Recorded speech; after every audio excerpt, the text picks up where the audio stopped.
Okay, here we go. Sorry about that, folks. We will try this again. So welcome again. As I said, we are going to have a few COVID-19 updates for you today. But we do have this full schedule that is devoted to looking at the success stories that we have produced here at the Institute over these last few months. So be sure to keep your audio muted. Use the chat function if you do want to ask a question. We are going to try to get to as many questions as we possibly can. And you can send them to me privately or post them publicly. And a recording of this session will be made and will be posted to our coronavirus website. So we'll get right into things. Tim, we have made some changes and some updates to our guidelines. Will you highlight some of those changes for everyone? Yeah, sure will. Thanks, Lisa, and good afternoon, everyone. Hope you've had a great week. For those of you that do something on a weekly basis, it seems like once a week comes about every day, doesn't it? And here we are again on a Friday already. But it's actually something I look forward to because we get a chance to interact, and it gives me a good feel for what's going on around the state and to hear some of your feedback, your questions. So thanks for joining us once again, and look forward to today's program. And as I alluded to earlier, the good news is you're not going to have to hear quite so much from me today because you're going to be able to hear from your coworkers from across the Institute. So I want to get right to that. Meantime, though, let me make you aware that we have made a couple of changes in our coronavirus guidelines. And largely those changes are to bring us into line with what the university has done and with what the state of Tennessee has done as well. It's, early on, we were all making up our own practices and guidelines because there wasn't anything there. We've seen, I think, a real strong gravitation towards a common set of guidelines now, with CDC certainly setting at the federal level a basis for what we do, and then the state of Tennessee also having an extensive set of guidance now as well. So the two areas that we've made changes, one is in travel, and we've certainly continued to allow in-state travel, encouraging, of course, that we follow as many health and safety practices as possible, limiting the number of individuals in cars, wiping down cars, being careful about where we go, where we stop, lodging, and so forth. So that's been going on for a while. We have been restricting domestic out-of-state travel and requiring an exception in order to conduct out-of-state travel. I think this time the University of Tennessee system, the University of Tennessee Health Science Center, and the state of Tennessee are all at a point of allowing domestic travel. And so we also are going to begin to allow domestic travel, but we want to emphasize that it should still be only essential travel, and you must submit an out-of-state travel approval ahead of the out-of-state travel in order to get reimbursed. So that's always been actually a policy that you're to get approval in advance. I know sometimes we get busy, we forget, or approval doesn't get done, and lo and behold, the travel happens, and we did not have that approval. But let's be absolutely sure if we're going to submit travel, that we get it done ahead of time. Make sure you and your supervisor have a conversation about that travel. Be sure it's essential. And our document has a few words about what is essential in there. And if that's the case, then we're going to allow that to proceed with the regular approvals in workflow. So that's one change. A second change related to travel is that if we're going to say, okay, domestic travel is allowed, then the question is, what about return from out-of-state travel? And we've been very restrictive since mid-March and said, basically, if you're going to travel out of state, you then have to return and spend 2 weeks in self-quarantine with no exceptions. And we've been pretty rigid on that. I've had many cases brought to me, sent to me, about individuals who traveled to see family. They drove 4 or 5 hours out of state. They stayed with a family member for 3 days. They, didn't run around going to amusement parks and other venues. They were very safe throughout their time period. But when they returned, we made them, work remotely for 2 weeks. And, as I've thought about those situations, I find it hard to really justify why that's required when someone could travel to some other part of Tennessee just as far away and perhaps not even under as safe of circumstances, and yet they can come straight back to the workplace. So we're going to suspend the requirement of a mandatory self-quarantine period, but we're going to ask that if you travel out of state, whether it's personal or university related, that you discuss that with your supervisor and determine the best approach upon your return. And we've outlined again some questions to guide a discussion between you and your supervisor. There's no way we can write enough rules to provide a foolproof method for identifying when self-quarantine is necessary or when it's not necessarily. It just depends on so many different circumstances. But what we've tried to do is encourage you and your supervisor to have a conversation, to think about how you traveled, where you traveled, how you spent your time, and then determine what's the safest way for you and for your coworkers upon your return. I know there'll be a lot of questions about this. And so if you and your supervisor can't come to a mutually agreed upon plan, then I would say, next step is either contact your dean's office, another supervisor in the chain, or contact someone in human resources. We'll help you create a plan, and we'll figure out what makes sense. So in lifting these restrictions, I know you're probably thinking to yourself, good grief, I think Tennessee's just had 2 of the highest days of positive cases on record, and here we are, lessening some restrictions. We don't necessarily want to back away from health and safety. I think what I'm seeing this as is a recognition that every case is unique. Every travel instance really is unique. And it's so darn hard to write one set of rules that fits every single situation. So we're trying to allow really some common sense, some logic, and some professionalism to come to bear and make these decisions individually as best we can. So I know there may well be some questions about that. We'll get to those later on if there are. And as Lisa mentioned, those guidelines have already been updated. They're posted, so you can go look at that in just a little more detail later on.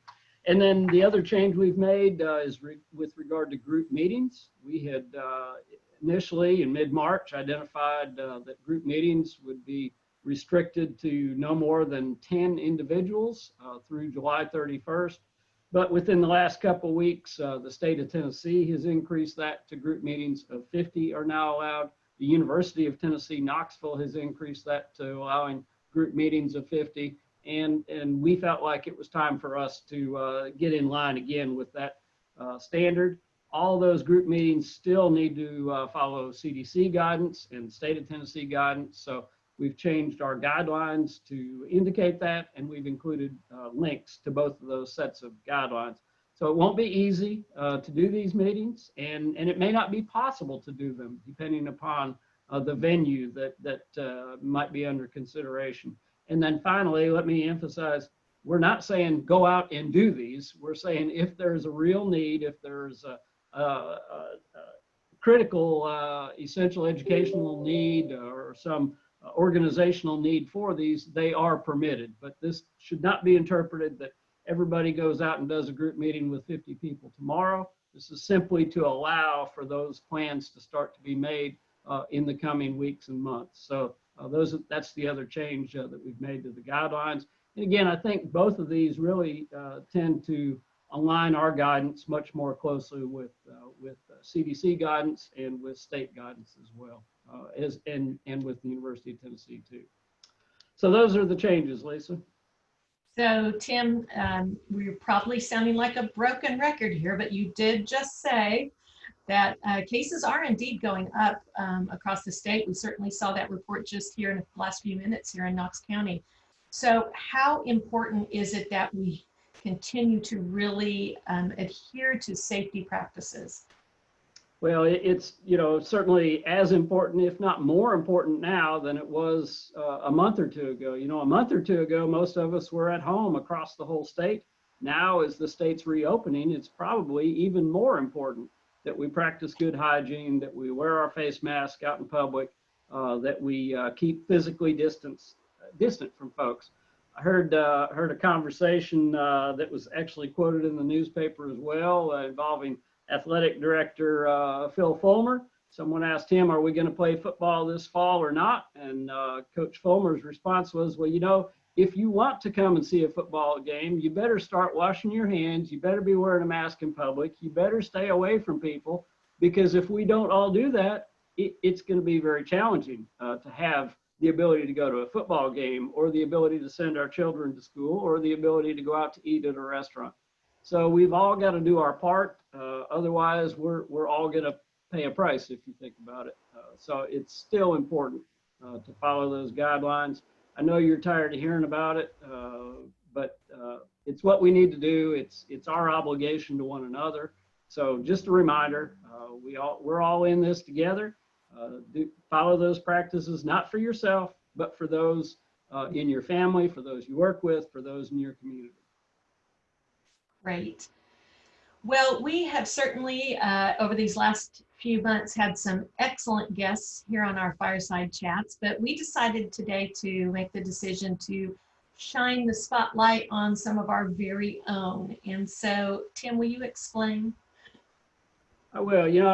I have the privilege from my role here of seeing great programs, great successes, great impacts from throughout our institute, but most of you don't, because you're in one or another unit. And I just felt like it was time that we spent a little time really recognizing each other. And while this won't be a comprehensive set of presentations that we'll have today, I thought it might be helpful for you to know that we recognize the great work you're doing. We're going to highlight a few today, but we could schedule a session like this every hour for the next week or two and still have plenty of content that we wouldn't get to. But this is just a chance to reflect a little bit on the great work that's being done, and for you to hear it from the people that are actually doing the work. So with that in mind, better look at my notes here every now and then. We're going to start with UT Extension. Really pleased to introduce very briefly Dr. Scott Senseman. He's our interim dean for UT Extension today. He's leading extension programs, and our extension staff has been doing a bang-up job across the state. He's going to share a few examples and invite a few to help him in that regard as well. So Scott, please let us know what's been going on in UT Extension. All right, thank you very much, Dr. Cross. And I think we could pull out maybe a couple of dozen different really good stories of the things that have been going on through Extension for our staff and specialists and agents going out and doing the various things that they do to help Tennesseans. But I got 4 people here today that are going to talk a little bit about some specific things that they've been doing, and we'll also show a video about the masks of love that have been really impactful for the state. But about 30 new extension publications in response to COVID-19 on various subjects have been available to us in the last several months, and those include things related to social distancing, gardening, mental health, and even hiring farm workers. I believe the list of publications might be showing up in a chat box here, but it's on the Extension website, extension.tennessee.edu from a publication standpoint. There are several people here I'll introduce to you. I'll start off with Dr. Lisa Washburn from Family and Consumer Sciences and member of the UTIA Coronavirus Task Force. She's author of extension publications on COVID-19 safety measures. Lisa, would you like to tell us a little bit about what you're working on? Sure, thanks for the opportunity. March and April seems like a lifetime ago, but that's when we developed our early publications about coronavirus. I think even before they started calling it COVID-19, we had a publication out about coronavirus disease and how you could avoid that and keep yourself safe. We also developed a publication on social distancing and some really basic pieces early on to help people answer questions about what the risk was. things have evolved a lot since that time. And so now we're looking at, do we need publications about how to properly wear a mask? And even though CDC has really great information on their website, sometimes it's hard to comb through the volume of information to distill what's important, particularly for our clientele. So what we've been trying to do is to really boil down what the important points are so that we can communicate really clearly with people in Tennessee about their risk. One of the things I was supposed to address was how this was transformational. And I think that the biggest takeaway for me is that the university system may be known for being sluggish and slow, but we can turn around a publication like nobody's business. We got it done within a week or less. Thanks very much, Lisa, and really appreciate your efforts. Another group that's been doing some work has been our Family Consumer Science Financial Specialist, and Dr. Chris Sneed and Dr. Ann Berry have been working on some issues related to navigating credit issues during the pandemic. And I believe Chris is here today to talk to us a little bit about that. Chris? Thank you so much. It's great to be with you all. The consumer economics team, consisting of myself, Dr. Berry, Barb Metzger, Marcy Heffman, and then our extension agents out across the state who are part of our leadership team, have really stepped up during this time of COVID-19 and the associated economic downturn. In fact, we have produced 16 extension publications since March on a variety of financial management topics, including credit. One of the things that we're really proud of is we've also produced a series of 9 videos that we called the Money Minute. And the Money Minute was a video that featured a small piece of research-based information, some additional tips, and then a call to action. And this was really transformational for us because we were doing videos with folks all across the state. Some of my colleagues know I'm not very techie at times, but we certainly figured out how to make this work and make it work with our network across the state. About halfway through the video launch, about video 4, we wanted to see, are these videos really making a difference? Is anybody actually watching what we've done? And come to find out, we had over 2,000 views on Facebook alone of our videos. Clearly, these videos have worked to drive traffic and increase traffic across all of our FCS social media platforms, including Facebook, Pinterest, and YouTube. It really is a new day and a new way of working for some of us in Extension. Thanks very much, Chris. Really appreciate what you're doing as well. And then we have a Department of Plant Sciences faculty member. I used to know where that was. Dr. Baumgartner, I appreciate all the things you're doing from a gardening video series. Would you like to tell the group a little bit about what you're working on? Sure, absolutely. So this is just a little bit of a snapshot of some of the things that have been going on over the past few months with our Master Gardener program and our Consumer Horticulture program. And so when March and a lack of public meetings hit with a volunteer program, that was a big deal. We were in the middle of training, and so we pivoted quickly and did a lot of our intern training completion via video. That went well, and we're even now in the process of kind of figuring out how we take some of those things and then maybe hybridize and use some of those techniques moving forward. But of course, as March turned into April, it became clear that this was going to be a whole different kind of a year. And between quarantine gardening and victory gardening, the interest in our horticulture area just spiked. We're still all overwhelmed with emails. And so we started doing statewide Zooms, and these were collaborative efforts. I would run out of time if I tried to mention all of the agents and specialists who were involved. And so during the month of April, we did 2 a week, both on Tuesday and Friday. And that was a ton of fun, but it was also a lot of work. But it gave us an opportunity to spotlight people all across the state, most of us for the month of April in our backyards talking about horticulture. And we would have, anywhere from 150 to up to like 230 people join in live, which is about as many people as you want to manage their mics at the same time.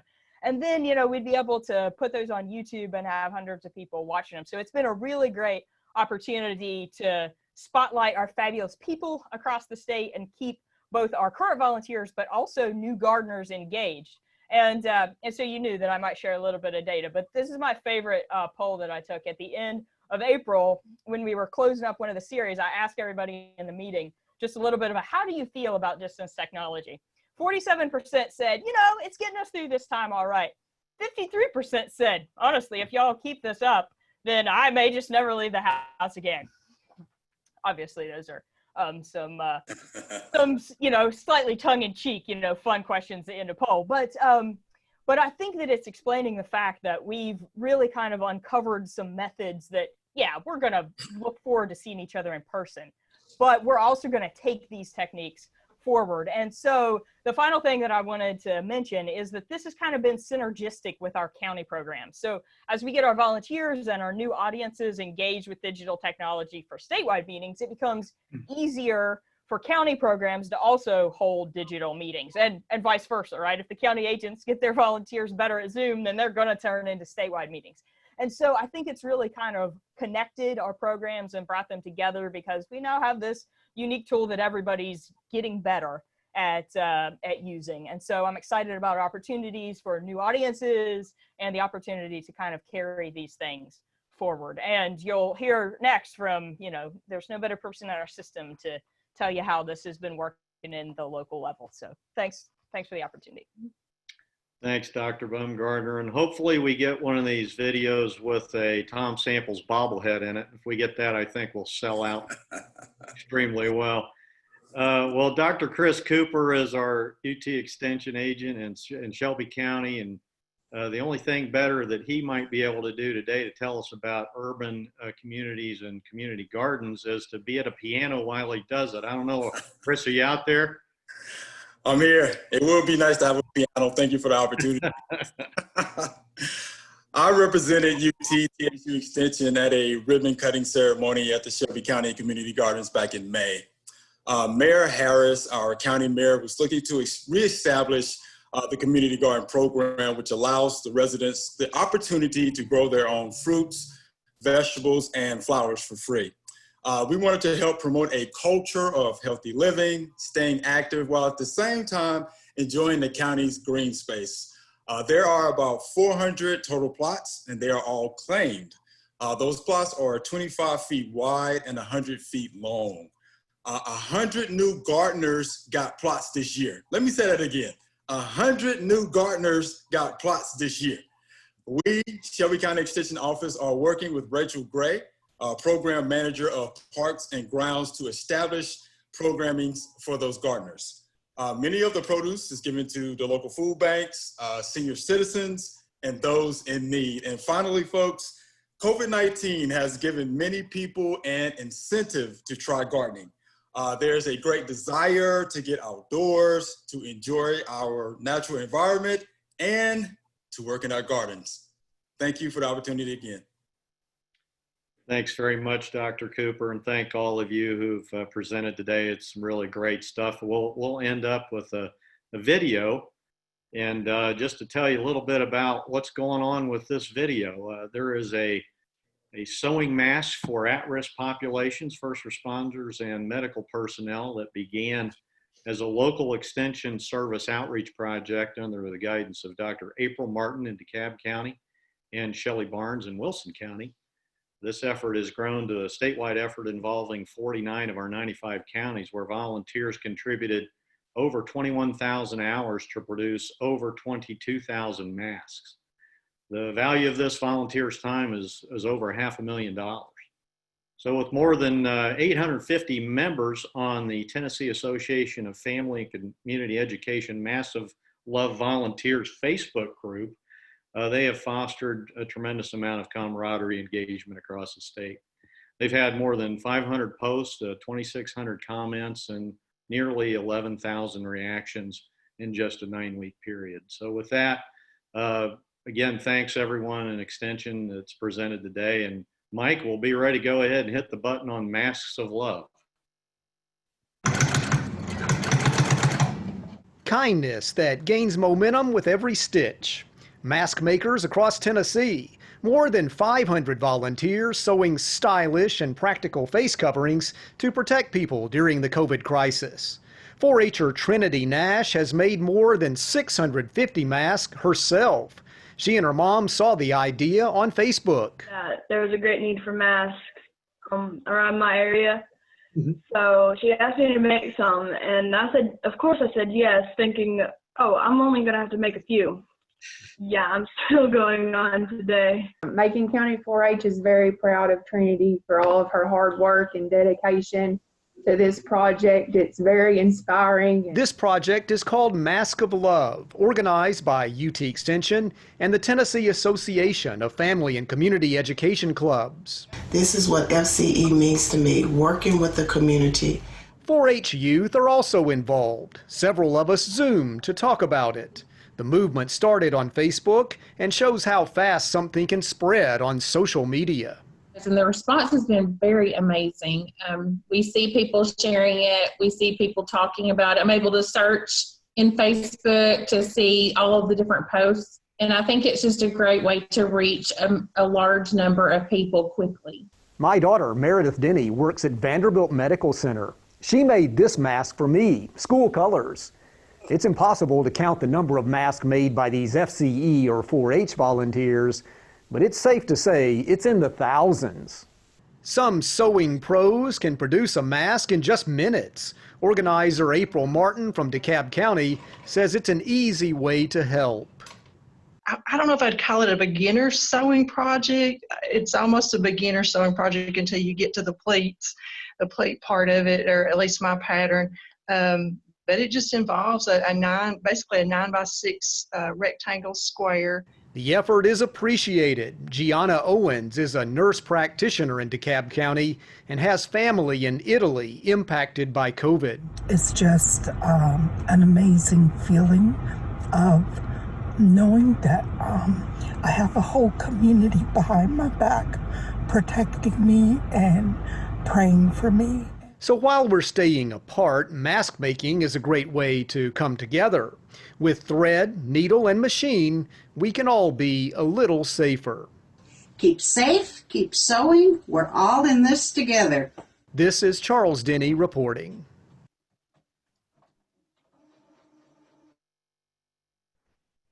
Well, good wrap up to our extension highlights for today. And I think you start to get an appreciation for what I shared earlier, and that is that I get a chance to see some really good things from all parts of our organization. And speaking of other parts of our organization, next, let's hear a little bit from Dr. Colin Beale and hear some examples of what's been going on in the Herbert College of Agriculture. Thank you, Dr. Cross. I think when January hit and the spring semester started, we had no idea of the challenges that we were going to be facing. And then when spring break occurred and students were sent home, and all the instructors of the Herbert College were told that, you know what, we are going online, 100% online. And I think everybody took a very collective big breath and decided, yes, we can do this. And I'm tremendously proud that every one of our instructors made that transition successfully. And I'm not saying that that's their preferred method of delivery, because, you know, we really value the hands-on component. And I think almost all of us would like to return to that face-to-face instruction that was the pre-COVID norm. But they made that transition successfully, and not only did our instructors make the transition successfully, but many of our students had never experienced the online environment either. And they persisted. And I tell you what, I think the Herbert College of Agriculture students are the best examples of the kind of resilience and leadership we want in the future, because they have grit. All right, they persisted, and at the end of the semester, we had 200 undergraduates, 28 master's students, and 5 PhD students graduate. And you know, without that traditional commencement ceremony, we were unable to really celebrate in person, and I really miss the family hugs, because I'm a hugger, and I really enjoy sharing that joy with the family, because, you know, for some of these families, this is the first person that ever graduated college, and that to me is a landmark event. And so I do miss that person-to-person interaction, and we tried our best to come up with strategies to celebrate that momentous occasion and not let it go by unrecognized. So with that, I'd like to introduce you to Rebecca Wright. She's on the Dean's staff, and Rebecca's going to tell you a little bit about what we did to celebrate commencement for our graduates. Rebecca, go ahead. Thank you, Carla. Just like Carla said, we did a lot of different things to celebrate our graduates. I'm going to share my screen to kind of highlight as I talk about this experience and how the Herbert College went above and beyond to kind of recreate a memorable experience that, you know, a virtual experience is never really going to replace a real thing, but we're going to try our best to make it the most memorable and be intentional, even though it might be from a distance. So I'm going to share my screen to kind of give some examples of that. If I can click those.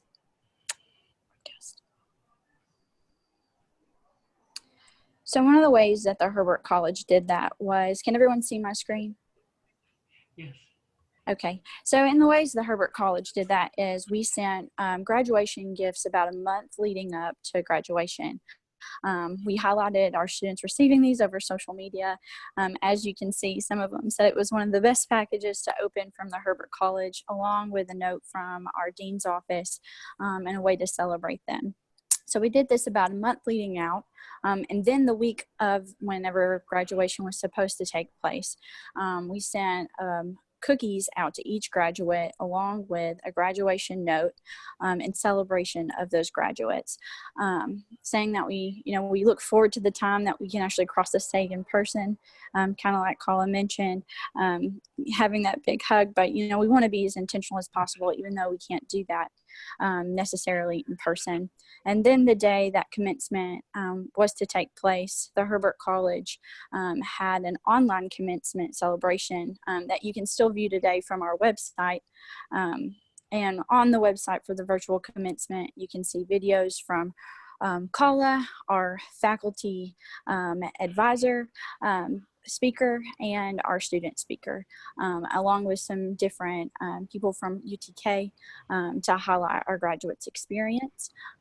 While that was happening, again, we tried to be very intentional and make that day just as exciting, even though it was virtual. Ways that we did that were highlighting our students on social media in real time, just as if we were having the celebration, even if it was through Zoom, or just kind of shouting out our students as they provided us quotes and highlighting the departments that they came from in that celebration.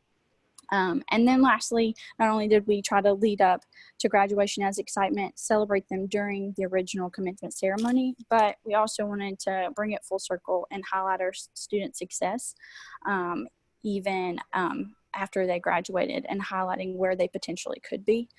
So we did that through the Chronicle, highlighting our students after graduation. You can find this through this June Chronicle edition, where we've highlighted some of our graduate successes, where they plan to go, and where we see them going in the future.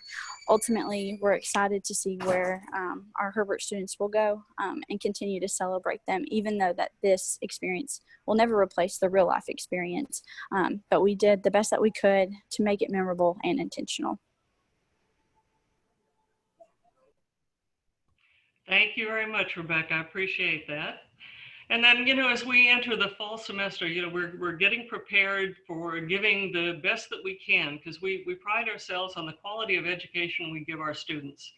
And it's both inside and outside of the classroom, and the experiential learning underpins everything we do. But how do you do that remotely? So our faculty right now are exploring different means of being able to provide that kind of experience. And some are developing virtual labs. Some have put together lab kits that they're going to be sending home to the students to be able to conduct. And some have been consulting with risk management to find out what's the best way they can provide that experience in maybe an outdoor laboratory or an outdoor field experience. So we're looking at all different options to be able to still provide that component that our students value so much, because that's the best way they learn. And another thing that we're doing is we're consulting with Great River Learning, and they develop virtual labs to see if there's some opportunities that we have that we could develop virtual labs that maybe other land-grant universities could use, because we're all in the same boat with, facing the challenges of trying to teach students and have to be in this online environment. And some of our faculty are thinking about doing a face-to-face or a hybrid type of approach. But all in all, I'd say I have so many faculty that are being innovative about how they're approaching fall. It would be hard to select who to feature. But today I'd like to introduce you to both Jennifer Franklin and Molly West. And both of them are going to tell you a little bit more about some of the innovative techniques that they're bringing into the classroom that keep our students engaged, even though they might have a little bit of Zoom fatigue. So go ahead. Thank you, Dr. Beale. I think that intentional is the word that really describes the approach that we're trying to take as we think about the fall. We didn't have a lot of time to be intentional in the spring semester. And so members of the Herbert College of Agricultural faculty have come together to form a professional learning community that is centered around a book called Online Learning at Its Best. Very low stakes. Think of it as sort of a virtual book club amongst the faculty, where we've all selected a course we'll be teaching in the fall and are working to redesign that course, integrating best principles of teaching and then how to implement those practices within an online environment. And so I do think that there's a lot of applicability there to other branches of extension, where you're going to be delivering a lot of programming online as well. If you would like to join us, the book is owned by UT Library, so we have access to it digitally. And if you would like to join us, we're using Teams to manage that process, and Molly's Teams in a second. Just shoot me an email, jennifer.richards@utk.edu, and we'll be happy to add you to the Teams site and share the meeting invites. We're meeting online every 2 weeks. And we're committing to reading about a chapter a day. Molly, you want to talk about Teams? Yeah, thanks, Jen. So Teams has allowed us to have a platform that we all can work on. It's wonderful. It's through the Microsoft Office family. So it communicates well with things like OneNote and Word and other documents. And so we're able to share resources through that, not only the chapter books, right? The chapters of the book, but also we're able to share maybe any good peer-reviewed articles that help us further elaborate on some of these topics that we're discussing. We found some really cool infographics this last week. We were talking about Bloom's taxonomy, right? And you've got to remember that some of us as higher educators don't always know best practices in teaching. We've not always taken this foundation and instructional design and foundation and education courses. So it's been fun to kind of dive in that together. We've been able to share some wonderful YouTube videos on how to create that classroom culture, right, that Herbert really prides itself on, and create that culture through 5 easy steps, right? 5 easy things that you and I can do before day one of class to have an open community. We're also using OneNote a lot through Teams.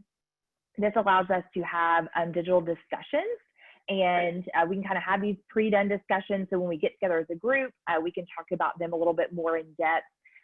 Through OneNote, you actually can leave comments to each other. It makes one very large cohesive document for each chapter. And then that kind of is done up in a notebook kind of format. So I do actually have one digital discussion platform that we've kind of been playing with recently that we hope to launch in the PLC here shortly. And so I'm going to have Mike Stanley actually share with you all a QR code.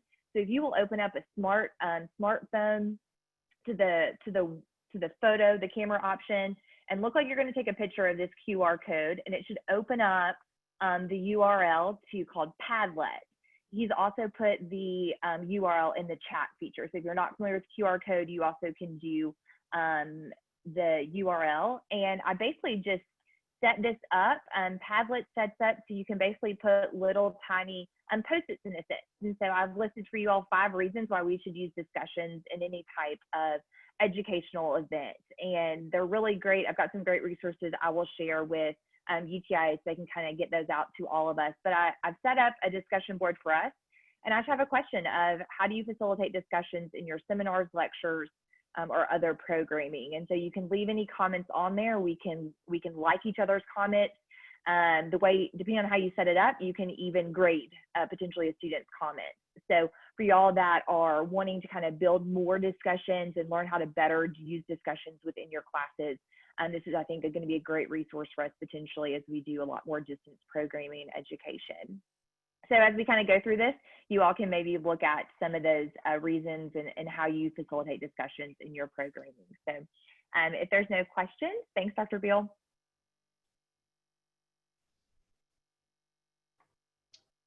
Thanks so much, Colin, and all our presenters from the Herbert College of Agriculture. Good to know that our students are in good hands, that we're being intentional, and that we're using technology to really remain offering a great cultural experience for our students. So thank you very much. Let's hear from our other. Good to model a mask as well. Thank you, Colin. Let's hear from our other outstanding college and our other outstanding dean, which would be Dr. Jim Thompson in our College of Veterinary Medicine. Dr. Thompson? Thanks a lot, Dr. Cross. This is really interesting, listening to all these different things that are going around the Institute, and really does make me really proud. So I think everybody knows that, you know, in the human healthcare sector, our doctors and nurses have really gone above and beyond the call of duty, taking care of people. And I can tell you that exact same work ethic is occurring here at the College of Veterinary Medicine. We have never closed. We've continued to keep our doors open. We've been on 24/7, and our field services doctors are still out on the farms with clients, taking care of the farms and farmers and the ranchers. And in-house, you know, we've provided curbside service to small animal and large animal patients alike. And we've done it in a way that has still protected the people, taken care of the animals, and ensured that our personnel are still safe here in the hospital. And, you know, certainly we're one of the first colleges to invite the students back on campus. And I can tell you, we're experiencing headaches. You know, we're worried every time somebody gets a little bit of illness. You know, if somebody has, you know, a bad GI movement, you know, it's like, oh my gosh, that could be COVID. What are we going to do now? You know, so it's really been challenging, and I'm just so proud of the work effort that our students, our staff, and our faculty have continued to give every day. And when people go out to self-quarantine, the workload loads up on the people that are still here in the hospital, but they've never wavered under their commitment, you know, to take care of animals and people. And I tell you, that just makes me really proud. And I think all of us here at UTIA should be proud of the work that the people are doing. So I also want to highlight just a couple of faculty. You know, we've got lots of different people who are doing lots of different things, and I can't take time to say everything about everybody, but Jackie Whittemore, who's an associate professor in our internal medicine department, recently decided that she was going to help veterinarians. And what she's done is she's created a stay-at-home and scope later course that she has put together to help educate residents and veterinarians regarding how to do her best skill set, which is she's really engaged in minimal surgical procedures, okay? And so she's an expert endoscopist. And so this course is free, absolutely free. And more than 1,200 veterinarians across the world have signed up to take Jackie Whittemore's course to learn how to do endoscopy. And I'm just really proud of her. She's really gone above and beyond as well. And then secondly, I'm sure you can all recognize how hard it is to teach veterinary medicine to students, but try to teach it while it's online, you know, versus having them here, you know, within your hospital to teach them.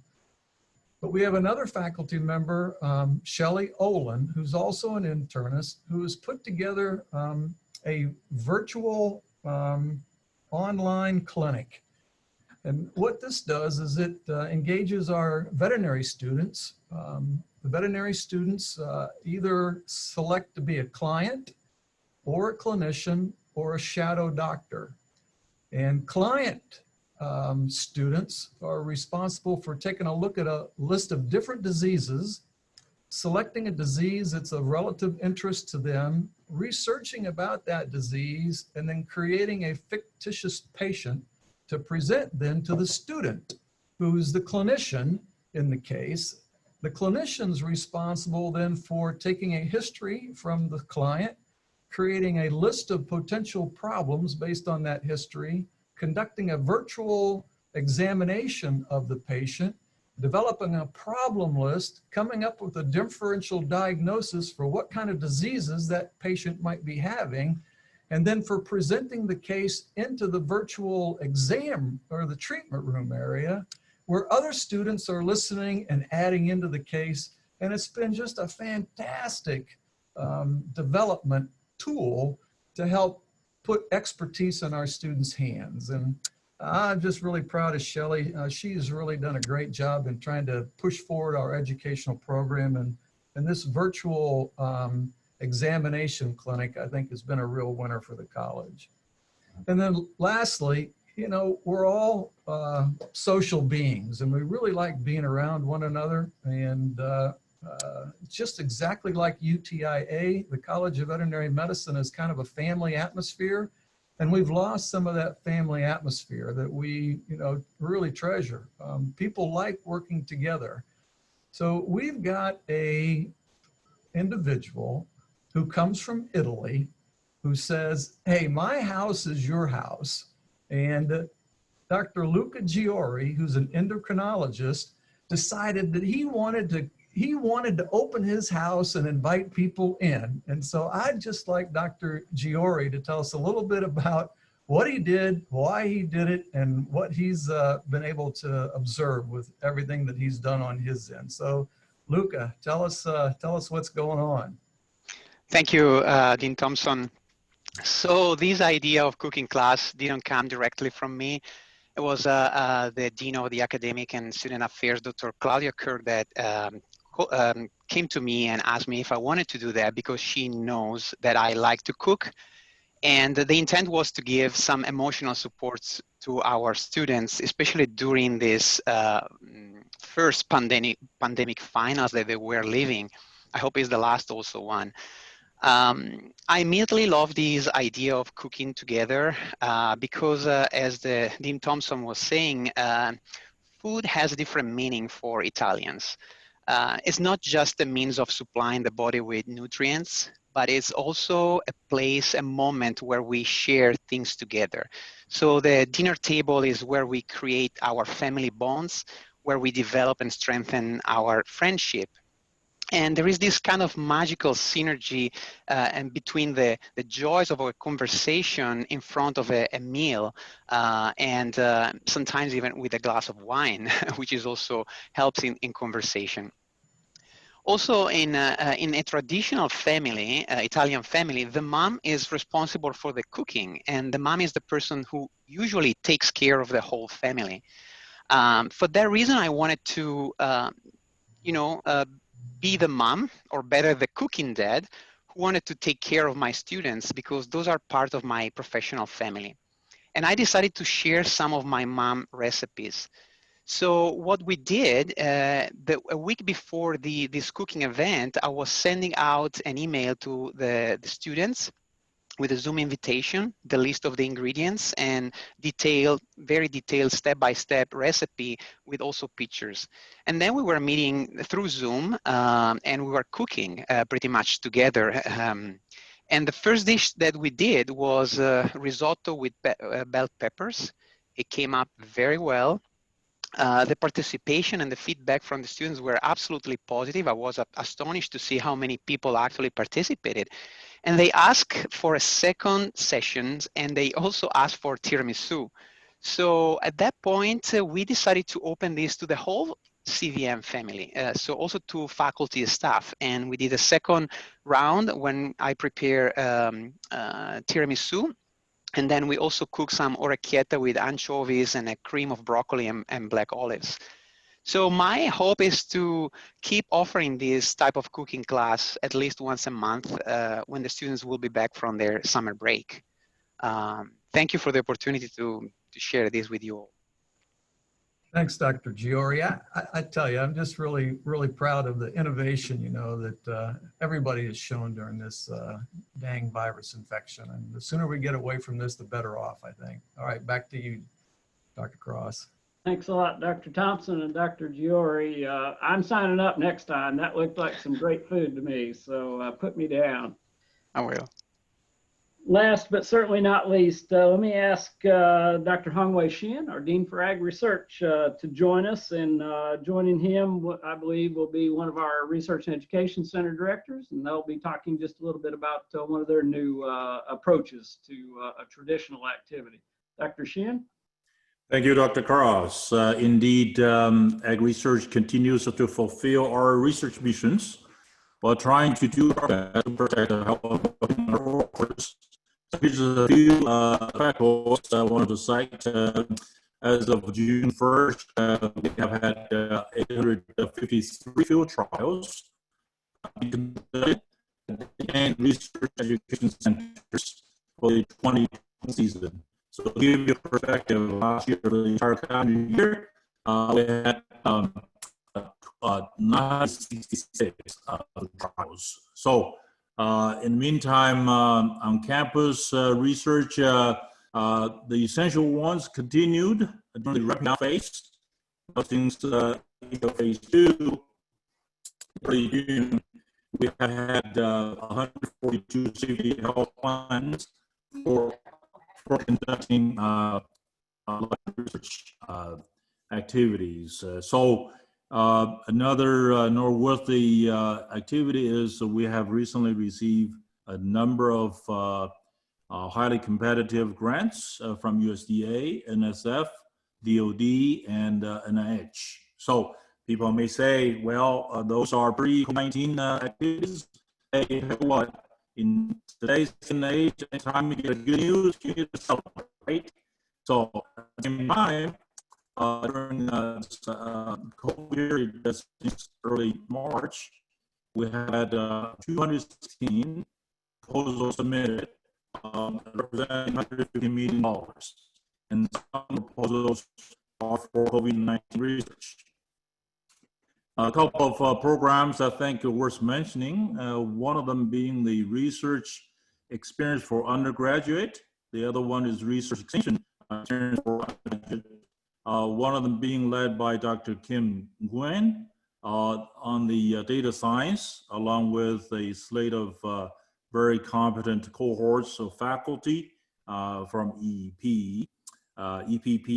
And then the other one is led by Dr. Heather Kelly on integrated pest management being conducted at the West Tennessee Research Education Center. So these experiential learning activities obviously offer great opportunity to turn the agricultural workforce as well as the research experiences, and also a good pipeline for recruiting high quality graduates. The first 2 days are a hallmark of ag research in partnership with the UT Extension, and to disseminate really basic information to our answers. So due to COVID-19, we're moving a number of them to virtual format, and one of those is the well-known Note Today, which happened to celebrate 40th anniversary this year. So I'd like to take the opportunity to introduce Dr. Brown, Director of at Milan, who has been spearheading this special endeavor, working side by side with our marketing communication colleagues. So Blake and I are going to continue to do some Q&A about this virtual event. So Blake, good afternoon. And first question I have for you is, why do we have a virtual day instead of an event? Well, thank you, Dr. Shin. As you know, this event's been held since 1981. And when the idea first came up back in March, the question that I asked our deans was whether it was worth considering doing something different like a virtual field day as opposed to potentially not being able to host any kind of event. At that time, I estimated that we had probably a 50-50 chance of being able to go forward by the time we were going to have to make a decision around the end of April. And looking back, I think we made the right call. We'd had some conversations in the past about recording presentations at the field days for future use and such, but it seems that we had a perfect storm of events that led us, or maybe forced us, to try something different this year, much like many of the other stories that we've heard about today. Excellent. It's somewhat alluded to the next question. That is, what has been the reception from our clientele to the virtual events, Blake? It's been very good. I think even more so the farther we get into this pandemic. When we first met with some of our exhibitors back in early April, they were understanding, but they had the same reservations that we did about not having all of our visitors on site. Earlier this week, we had some industry representatives here at our center looking at plots, and they're planning an event a couple of weeks after ours, and they were asking me questions about how we were structuring the event and looking to us to maybe provide some assistance as they make plans for their own field day. And of course, we'll be happy to assist with them with what we've learned. But overall, reception's been very good. People seem to be very understanding.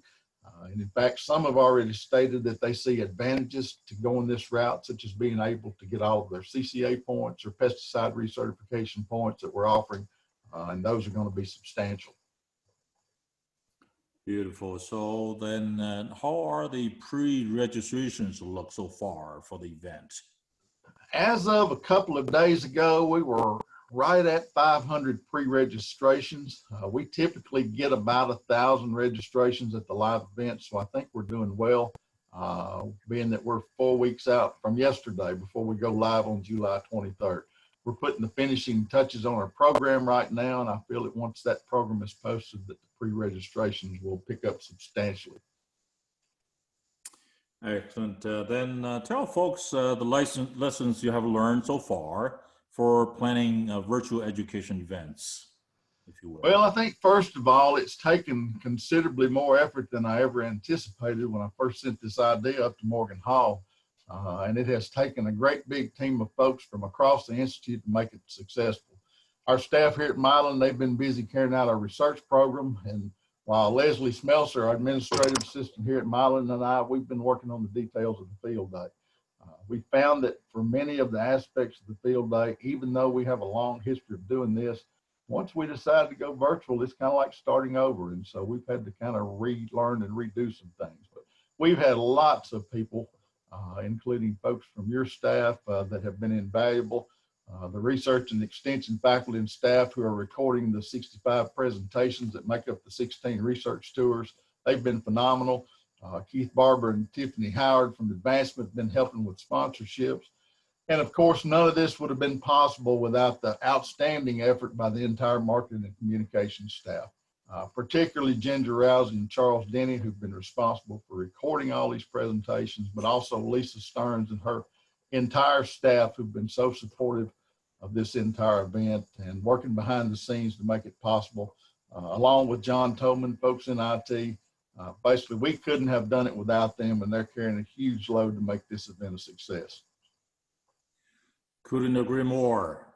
Finally, how do you see this would impact the 2022 field day, especially on the no-till day or in the future in general? Well, I think we're going to have to wait and see how this is received before we make too many decisions. Potentially, I think we have the opportunity to reach more people across the country and perhaps the entire world. We won't have the constraints of distance and travel. We won't have to worry about the weather, like is it going to rain or is it going to be too hot? As we've said, you can enjoy this event from your home, your office, or the cab of your truck or your tractor. Anywhere you have access to the internet is good enough to allow you to participate. You know, I don't know if we have the resources to do it both virtually and live in the same year, but we're a research center. This will be a great experiment. We're going to miss the personal contact with our attendees and hope we get back to that in a couple of years, but we'll seek input and evaluate it after the event and determine how best to proceed over the next 40 years. Blake, thank you so much for your leadership, the team effort. I certainly want to echo our gratitude to our marketing communication colleagues and friends for their dedicated assistance. So we, of course, are looking forward to celebrating this hallmark event. So thank you. And so Dr. Cross, Lisa, turning back to you. Great. Thanks a lot, Dr. Shin, Dr. Brown. I've got my cap. I'm ready for our virtual field day. So looking forward to it. Appreciate the flexibility and the innovation there and great examples from throughout the Institute today. Let me just reiterate that we obviously just picked and chose a few. There are many, many more that we could share, and that we'll find opportunities to share and make use of, publicize in the future. So I want to thank everyone who was able to share today, and even more importantly, thank each of you for the work that you're doing, that while it may not have been shared today, as Shelley Barnes mentioned in the chat box, almost every program that was mentioned, the presenters made note of how others were a part of that presentation. And it's working together that really makes so many of these happen. So thanks to each of you for what you've done. Keep those success stories coming. We still are collecting them. We're still paying attention to them. If you want to be famous on a future Fireside Chat, send your innovative, successful story, and we'll feature you. Or maybe Dr. Giori will allow you to help him cook the next Italian dish. So keep them coming. Lisa? I think he has a complete audience for a cooking class here very shortly. So get working on that one, Dr. Giori. This has been great job, everyone. We really appreciate it. We did have, believe it or not, a couple questions, just a couple clarifying questions from our COVID-19 changes. One was just clarifying what you mean by group meetings and the start date of those. Are these meetings that are hosted by UTIA and include the public, or are they, in person between colleagues? Yes to all of the above. This is groups of any individuals, 50 or less, are now permitted. It could be internal, could be external, and it could be meetings we host. And certainly, of course, we can participate in meetings that others host. We've offered some guidance there about making decisions to attend some of those external meetings as well. So both of those are a yes. And then the other question was clarification on international travel. This person had heard that the board made a decision that no international travel should be happening. I'd have to go back and look in the board notes, and I participated in the board meeting, but that may have been in the COVID-19 directives that were published. However, I do know that UT system has continued to restrict and prohibit international travel, as has UT Knoxville, and as we will as well. And actually our guidelines, we went ahead and revised those to be in alignment with UT Knoxville as well, to say that international travel will not be permitted through September 30th at this point. To some extent, our guidance there is almost inconsequential, because really and truly it's not possible to travel internationally to most destinations right now. Either because there's no air service being provided, or because government restrictions are in place. But we know for planning purposes, folks want to know what's the future hold. And at this point, we've extended the restrictions on international travel through September 30th. Also recognize there may be some really critical function taking place between now and then that is very essential, and so we will allow a request for exceptions to that on an individual basis as well. And then related to meetings, this person's asking if all buildings are still closed to the public with these changes, or are some of them opening, or any opening?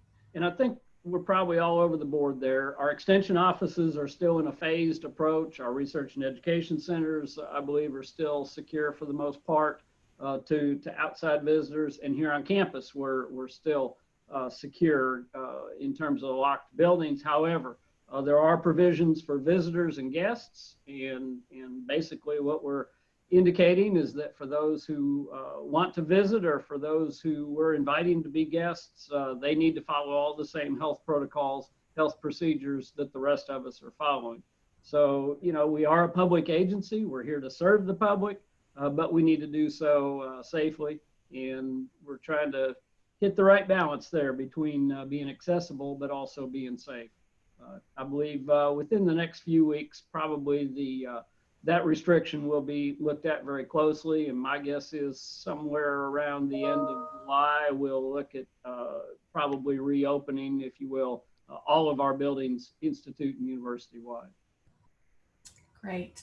Well, Tim, that's it. So do you have any closing comments? Well, really excited about what was shared today, and it reiterates to me how hard everyone's working and how effective they're working, and really continuing to serve folks from throughout the Institute. So thank you to all of you, and thanks especially to our presenters. Patty McDaniels did a great job pulling all this together today. Patty, thanks for your help. I really appreciate our deans, faculty, and staff for participating today. Thanks to each of you for joining us. As usual, I hope you have a great weekend. We're not going to have a fireside chat next week because of the 4th of July holiday. So I'll wish you a great week and a great holiday next weekend as well. Take care, stay healthy, and we'll hope to see you again soon. Thanks, everyone. Have a great weekend.